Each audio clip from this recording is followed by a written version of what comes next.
ನಮಸ್ತೆ ಎಲ್ಲರಿಗೂ ಹೇಗಿದ್ದೀರಾ ಎಲ್ಲರೂ ಚೆನ್ನಾಗಿದ್ದೀರಾ ಅಂತ ತಿಳ್ಕೊಂಡಿದ್ದೀನಿ. ಸೊ ಏನಪ್ಪ ಅಂತ ಹೇಳಿದರೆ ಯೂಟ್ಯೂಬಿಂದ ದುಡ್ಡು ಬರುತ್ತೆ, ಯೂಟ್ಯೂಬಿಂದ ಅರ್ನ್ ಮಾಡ್ತಾರೆ. ನಾವೇನಾದರೂ ಸಬ್ಸ್ಕ್ರೈಬ್ ಮಾಡಿದರೆ ಅವ್ರಿಗೆ ದುಡ್ಡು ಹೋಗುತ್ತೆ, ಕಮೆಂಟ್ಸ್ ಮಾಡಿದರೆ ದುಡ್ಡು ಹೋಗುತ್ತೆ, ನಾವು ಲೈಕ್ ಕೊಟ್ಟರೆ ದುಡ್ಡು ಹೋಗುತ್ತೆ ಅಂತ ತುಂಬ ಜನ ತಲೆಯಲ್ಲಿ ಇದೆ. ಸೊ ಇವತ್ತಿನ ಟಾಪಿಕ್ ಬಂದು ಏನಪ್ಪ ಅಂತ ಹೇಳಿದರೆ ನಮ್ಮ ಭಾರತ ದೇಶದ ಒಂದು ಗ್ರಾಮವನ್ನು ಬಂದು ಯೂಟ್ಯೂಬ್ ಗ್ರಾಮ ಅಂತಲೇ ಕರೀತಾರೆ. ಏನಕ್ಕೆ ಅದನ್ನು ಯೂಟ್ಯೂಬ್ ಗ್ರಾಮ ಅಂತ ಕರೀತಾರೆ, ಅಲ್ಲಿ ಏನಂತ ಸಾಧನೆ ಮಾಡಿದ್ದಾರೆ ಅನ್ನೋದನ್ನ ಇವತ್ತಿನ ವಿಡಿಯೋದಲ್ಲಿ ಹೇಳ್ತೀನಿ. ಅದಕ್ಕಿಂತ ಮುಂಚೆ ಯೂಟ್ಯೂಬ್ ಬಗ್ಗೆ ಒಂದಷ್ಟು ಪುಟ್ಟ ಮಾಹಿತಿನ ಹೇಳಲಿಕ್ಕೆ ಇಷ್ಟಪಡ್ತೀನಿ. ಏನಪ್ಪ ಅಂತ ಹೇಳಿದರೆ ಸೊ ಹೌದು, ಯೂಟ್ಯೂಬ್ ಚಾನಲಿಂದ ದುಡ್ಡು ಬರುತ್ತೆ, ಅದು ನಿಮಗೂ ಗೊತ್ತಿರೋ ವಿಚಾರನೇ. ದಿನಕ್ಕೆ ಅದೆಷ್ಟು ಲಕ್ಷ ಯೂಟ್ಯೂಬ್ ಅಕೌಂಟ್ಗಳು ಓಪನ್ ಆಗುತ್ತೋ ಗೊತ್ತಿಲ್ಲ, ಬಟ್ ಅಷ್ಟು ಜನ ಯೂಟ್ಯೂಬ್ ಚಾನಲ್ನ ಮಾಡ್ತಾ ಇದ್ದಾರೆ. ಬಟ್ ಯೂಟ್ಯೂಬ್ ಚಾನಲ್ ಮಾಡೋರು ಏನಂತ ಹೇಳಿದರೆ ಇಲ್ಲಿ ನೀವು ಇನ್ನೊಬ್ಬರಿಗೆ ಸಬ್ಸ್ಕ್ರೈಬ್ ಆಗಿ ನೀವು ಇನ್ನೊಬ್ಬರಿಗೆ ಸಪೋರ್ಟ್ ಮಾಡಿದರೆ ಮಾತ್ರನೇ ಬೆಳೆಯೋಕ್ಕಾಗೋದು. ನಮಗೆ ಇದರಲ್ಲಿ ಯಾವುದ್ರಲ್ಲಿ ಅಂತ ಹೇಳಿದ್ರೆ ಇನ್ಸ್ಟಾಗ್ರಾಮಲ್ಲಿ ಏನಂತೇಳಿ ಒಂದು ವಿಡಿಯೋ ಹಾಕಿಬಿಟ್ರೆ ನಾವು ಫಾಲೋ ಆಗಿಲ್ಲ ಅಂದ್ರೆ ಫಾಲೋ ಆಗ್ತಾರೆ, ಲೈಕ್ಸ್ ಮಾಡ್ತಾರೆ, ಕಮೆಂಟ್ ಮಾಡ್ತಾರೆ. ಬಟ್ ಯೂಟ್ಯೂಬಲ್ಲಿ ಹಂಗಿರೋದಿಲ್ಲ.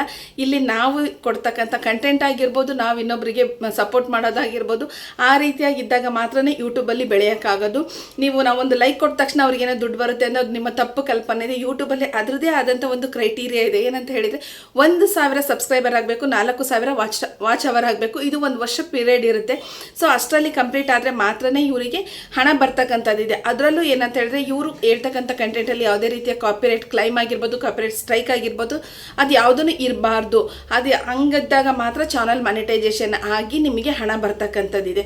ಅದರಲ್ಲೂ ಮತ್ತು ಇನ್ನೊಂದು ವಿಚಾರ ಏನಪ್ಪ ಅಂತ ಹೇಳಿದರೆ ನಮಗೆ 1,000 ಸಬ್ಸ್ಕ್ರೈಬರ್ ಆಗಿದ್ದಾರೆ, 4,000 ವಾಚ್ ಅವರ್ ಆಗಿದೆ, ದುಡ್ಡು ಬರುತ್ತಾ ಅಂದರೆ ಇಲ್ಲ. ಅಲ್ಲಿ ನಿಮ್ಮ ಚಾನಲ್ಲು ಹಣನ ಅರ್ನ್ ಮಾಡಲಿಕ್ಕೆ ಎಲಿಜಿಬಿಲಿಟಿ ಅಂತ ಹೇಳ್ಬಿಟ್ಟು, ಮಾನಿಟೈಸೇಷನ್ ಅಂದರೆ ಹಣನ ಅರ್ನ್ ಮಾಡಲಿಕ್ಕೆ ಆ ಚಾನಲ್ಲು ಮಾನಿಟೈಸೇಷನ್ ಆಗಿದೆ ಅಂದರೆ ಅರ್ಹ ಇದೆ ಈ ಚಾನಲ್ಲು ಅಂತ ನಮಗೊಂದು ಸರ್ಟಿಫಿಕೇಟ್ ಕೊಟ್ಟಂಗೆ. ಸೊ ಅಲ್ಲಿಂದ ಆಗ್ತಕ್ಕಂಥ ವೀಡಿಯೋಸ್ಗಳಿಗೆ ನಮಗೇನು ವ್ಯೂಸು ಮತ್ತು ಸಬ್ಸ್ಕ್ರೈಬರ್ಸು ಮತ್ತು ಲೈಕ್ಸು ಬರುತ್ತಲ್ವ, ಅದು ನಮಗೆ ಕೌಂಟ್ ಆಗ್ತಾ ಹೋಗುತ್ತೆ. ಅದು $100 ಆದಮೇಲೆ ಹಣ ಬರೋದು. ಇಲ್ಲಿ ಯಾರೋ ನಾನು ವಿಡಿಯೋ ಹಾಕಿದ ತಕ್ಷಣ ಅಯ್ಯೋ ಇವ್ರಿಗೆ ಲೈಕ್ ಕೊಟ್ಟರೆ ದುಡ್ಡು ಬರುತ್ತೆ, ಇವರಿಗೆ ಕಮೆಂಟ್ಸ್ ಮಾಡಿದ್ರೆ ದುಡ್ಡು ಬರುತ್ತೆ ಅಂತ ನಿಮ್ಮ ತಲೆಯಲ್ಲಿದ್ದರೆ ತೆಗೆದು ಬಿಡಿ, ಅದರಿಂದ ಏನೂ ಬರೋದಿಲ್ಲ. 1,000 ಸಬ್ಸ್ಕ್ರೈಬರು 4,000 ವಾಚ್ ಅವರ್ ಆಗಿ ಮಾನಿಟೈಸೇಷನ್ ಆಗಿ ನಮಗೆ ಅಲ್ಲಿಂದ ಅರ್ನಿಂಗ್ ಅನ್ನೋದು ಸ್ಟಾರ್ಟ್ ಆಗುತ್ತೆ. ಇಲ್ಲಿ ಯಾರ್ದೋ ಒಬ್ಬರಿಂದ ಅಂತೂ ಖಂಡಿತ ಬೆಳೀಲಿಕ್ಕೆ ಆಗೋದಿಲ್ಲ. ಮತ್ತು ಯಾರೆಲ್ಲ ಹೊಸ ಯೂಟ್ಯೂಬರ್ಸ್ ಇದ್ದರೆ ನಿಮಗೊಂದು ಕಿವಿ ಮಾತನ್ನು ಹೇಳ್ತೀನಿ. ಏನಂತ ಹೇಳಿದರೆ ನೀವೇನಾದರೂ ಯೂಟ್ಯೂಬ್ ಚಾನಲ್ನ ಮಾಡಿದ್ದೀರಾ ಅಂತ ಹೇಳಿದರೆ ಸೊ ತುಂಬ ಜನ ಸಜೆಷನ್ನ ಕೊಡ್ತಾರೆ. ಸೊ ನಿಮ್ಮ ಒಂದು ಗುರಿ ಏನಾಗಿರಬೇಕು ಅಂತ ಹೇಳಿದರೆ ನೀವು ವಿಡಿಯೋ ಮಾಡಬೇಕು, ವಿಡಿಯೋ ಅಪ್ಲೋಡ್ ಮಾಡಬೇಕು, ಅದರಲ್ಲಿ ಯಾವುದೇ ರೀತಿಯ ಮ್ಯೂಸಿಕ್ ಇರ್ಬೋದು ಮತ್ತು ಕಾಪಿರೈಟ್ ಕಂಟೆಂಟನ್ನು ಯೂಸ್ ಮಾಡಬಾರ್ದು. ಕಾಪಿರೈಟ್ ಅಂದರೆ ನಾನು ಹೇಳಿರ್ತಕ್ಕಂಥ ಕಂಟೆಂಟನ್ನು ನೀವು ಯೂಸ್ ಮಾಡಬಾರ್ದು. ಸೊ ಅದು ಕಾಪಿರೈಟ್ ಕಂಟೆಂಟ್ ಆಗುತ್ತೆ. ಈ ಥರ ಏನೂ ಇಲ್ದಲೆ ನಿಮ್ಮ ಚಾನಲಲ್ಲಿ ಯಾವುದೇ ರೀತಿಯ ಒಂದು ಕಾಪಿರೈಟ್ ಸ್ಟ್ರೈಕ್ ಆಗಿರ್ಬೋದು, ಕಾಪಿರೈಟ್ ಕ್ಲೈಮ್ ಆಗಿರ್ಬೋದು, ಇಲ್ಲ ಮ್ಯೂಸಿಕ್ ಆಗಿರ್ಬೋದು ಬಂದಿಲ್ಲ ಅಂತ ಹೇಳಿದರೆ ನೀವು ಯಾರನ್ನೂ ಕೇಳೋ ಅವಶ್ಯಕತೆ ಇರಲ್ಲ. ನಿಮ್ಮ ಒಂದು ಕ್ರೈಟೀರಿಯಾ ಮುಗಿದ ತಕ್ಷಣವೇ ಯೂಟ್ಯೂಬರೇ ನಿಮಗೊಂದು ಮೇಲನ್ನು ಕಳಿಸ್ತಾರೆ, ನೀವು ಎಲಿಜಿಬಲ್ ಇದ್ದೀರಾ, ನಿಮ್ಮ ಚಾನಲ್ನ ನೀವು ಮಾನಿಟೈಸೇಷನ್ ಆನ್ ಮಾಡ್ಕೊಳ್ಳಿ ಅಂತ. ಸುಮ್ಮನೆ ನೂರಾರು ಜನದನ್ನು ಕೇಳಿಕೊಂಡು ಆ ಸೆಟ್ಟಿಂಗ್ಸ್ ಈ ಸೆಟ್ಟಿಂಗ್ಸ್ ಅಂತ ಹೋಗಿ ನನಗೆ ಇವತ್ತೂ ಕಾಲ್ ಮಾಡ್ತಾರೆ. ಅವ್ರದ್ದು ಮಾನಿಟೈಸೇಷನ್ ಆಗಿದೆ, ವ್ಯೂಸ್ ಬರ್ತಾ ಇಲ್ಲ, ಮಾನಿಟೈಸೇಷನ್ ಆದ್ರೂ ವಿಡಿಯೋ ಓಡ್ತಾ ಇಲ್ಲ ಅವ್ರದ್ದು. ಸೊ ಈ ಥರ ಸುಮಾರಷ್ಟು ಕಂಪ್ಲೇಂಟ್ಸ್ ಬರುತ್ತೆ. ಸೊ ಯಾರ್ದನ್ನು ನೀವು ತಲೆಗೆ ಹಾಕೋಬೇಡಿ ಅಂತ ಹೇಳ್ತೀನಿ. ಸೊ ಇವಾಗ ಏನಪ್ಪ ಅಂತ ಹೇಳಿದರೆ ಭಾರತ ದೇಶದ ಛತ್ತೀಸ್ಗಢದ ತುಳಸಿ ಅಂತಕ್ಕಂಥ ಒಂದು ಗ್ರಾಮದಲ್ಲಿ ಬಂದು ಅಲ್ಲಿ ಸುಮಾರು 3,000 ಜನ ವಾಸ ಮಾಡ್ತಾ ಇದ್ದಾರೆ. 300ಕ್ಕೂ ಅಧಿಕ ಕುಟುಂಬಗಳು ಆ ಒಂದು ಗ್ರಾಮದಲ್ಲಿದೆ. ಅದನ್ನು ಬಂದು ಯೂಟ್ಯೂಬ್ ಗ್ರಾಮ ಅಂತ ಕರೀತಾರೆ. ಏನಕ್ಕೆ ಕರೀತಾರೆ ಅಂತ ನೋಡೋದಾದರೆ ಸೊ ಅಲ್ಲಿ ಬಂದು ತುಂಬ 1,000ಕ್ಕಿಂತ ಅಧಿಕ ಜನ ಯೂಟ್ಯೂಬಿಂದ ಆದಾಯನ ಗಳಿಸ್ಬಿಟ್ಟು ಅವರ ಒಂದು ಜೀವನವನ್ನು ನಡೆಸ್ತಾ ಇದ್ದಾರೆ. ಗೊತ್ತಾಯ್ತಲ್ವ? ಸೊ ಯೂಟ್ಯೂಬಿಂದ ಅರ್ನಿಂಗ್ಸ್ ಅನ್ನೋದು ಖಂಡಿತ ಬರುತ್ತೆ. ಅದಕ್ಕೆ ಒಂದು ಸ್ವಲ್ಪ ಪರಿಶ್ರಮ ಅನ್ನೋದು ಇರಬೇಕು, ಸ್ವಲ್ಪ ತಾಳ್ಮೆ ಅನ್ನೋದು ಇರಬೇಕು. ನಾವು ಇವತ್ತು ಹಾಕಿದ ತಕ್ಷಣ ನಮ್ಮ ಲಕ್ ಚೆನ್ನಾಗಿದ್ರೆ ಒಂದು ವಿಡಿಯೋ 50,000 60,000 ವ್ಯೂಸ್ ಓಡ್ತು ಅಂತ ಹೇಳಿದರೆ ನಮ್ಮ ಚಾನಲ್ ಆಟೋಮೆಟಿಕ್ಕಾಗಿ ಗ್ರೋ ಆಗುತ್ತೆ. ಬಟ್ ಇಲ್ಲಿ ಬೆಳೆಯೋದು ಅಷ್ಟು ಸುಲಭ ಇರೋದಿಲ್ಲ. ಅದು ಯಾರ್ದೋ ಒಂದು ನಾವು ಹಾಕೋ ಪರಿಶ್ರಮ ಮತ್ತು ನಮಗೆ ಲಕ್ ಅನ್ನೋದು ಎರಡು ಇದ್ದಾಗ ಮಾತ್ರನೇ ಅದು ಸಾಧ್ಯ ಆಗೋದು. ಸೊ ಅಲ್ಲಿ 5 ವರ್ಷದ ಮಗುವಿಂದ ಹಿಡಿದು 60 ವರ್ಷ ಏಜ್ ಆಗಿರೋರ್ಗೂ ಆ ಒಂದು ಗ್ರಾಮದಲ್ಲಿ ಯೂಟ್ಯೂಬ್ ಚಾನಲನ್ನು ಮಾಡ್ಕೊಂಡಿದ್ದಾರೆ. ಅದರಲ್ಲೂ ಅಧಿಕ ಮಹಿಳೆ ಯೂಟ್ಯೂಬ್ ಚಾನಲ್ನ ಮಾಡಿಕೊಂಡು ಅದರಿಂದ ಅರ್ನ ಮಾಡ್ತಾ ಇದ್ದಾರೆ.